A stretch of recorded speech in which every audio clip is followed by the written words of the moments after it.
Assalamu alaikum. L'autre point avec la lumière, c'est l'amour. L'amour de ton prochain.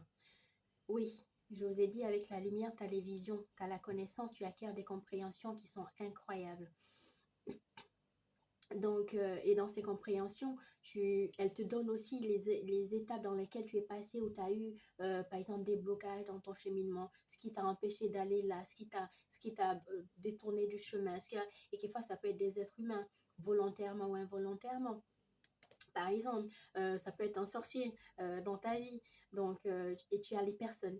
T'as la personne, est-ce qu'elle t'a fait, comment elle l'a fait, où elle l'a fait. Tu as la réalité qui est là. Mais ce qui est magnifique, c'est que tu dois avoir de l'amour pour cette personne. Subhanallah. C'est magnifique. Et tu as cette personne qui revient vers toi quelquefois parce que son truc vient juste de partir, ça vient d'être brisé et elle veut renouveler, elle cherche le moyen de te voir, te donner de la nourriture et tout. Mais tu es tellement sereine, tu dois lui donner de l'amour en fait. Tu n'as pas cette haine, tu n'as pas cette colère, tu ne l'envies pas. Non, tu prends le téléphone, tu vas la voir, elle t'invite, tu vas, tu manges en plus, apaisé, et tu parles avec elle, mais pas hypocritement. Tu parles avec elle avec amour parce que tu es sereine, tu sais, tu es protégée. Ça, c'est un. Et deux, tu as juste pitié d'elle. Tu dis, mais qu'est-ce qui a poussé cette personne à être si dans les ténèbres, à en arriver là, à être si destructeur dans sa vie, à affecter tant d'êtres autour de lui, tu vois. Donc, toi, tu es là, au lieu de penser à ce qu'elle t'a fait passer, tu es heureuse au contraire de ce que tu vis aujourd'hui. Tu ne penses pas à ton passé, tu penses à ton avenir, tu penses à ton présent. Aujourd'hui, tu es bien, tu es libéré de cette personne.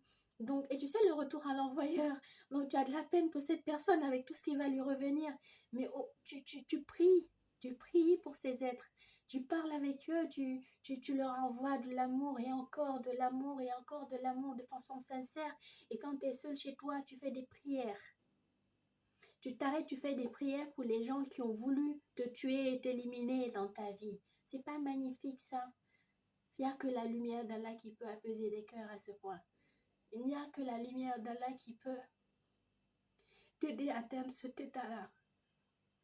Où tu vois quelqu'un qui t'a fait tout ce qu'il y a de plus horrible dans la vie et que tu rentres, tu fais tes ablutions, tu fais des salades et tu pries pour Allah pour elle sans qu'elle ne le sache. C'est un état qui est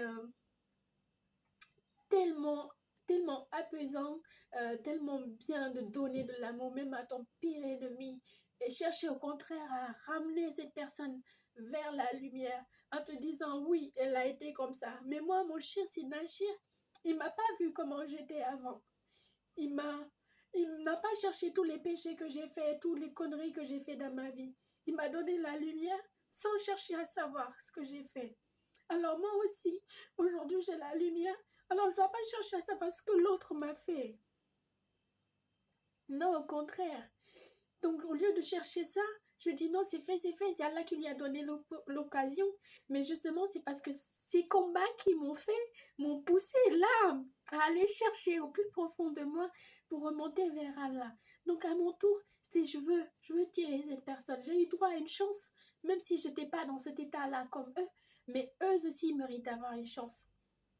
Donc, il faut les aider aussi à remonter. Ils se sont perdus en chemin, mais c'est pas trop tard. Car Allah est là pour sauver tout le monde. Allah n'est pas là pour brûler, griller, faire quoi que ce soit. Allah est là pour donner de l'amour, Allah est là pour sauver. Il nous avertit juste du danger, mais il est là pour nous sauver.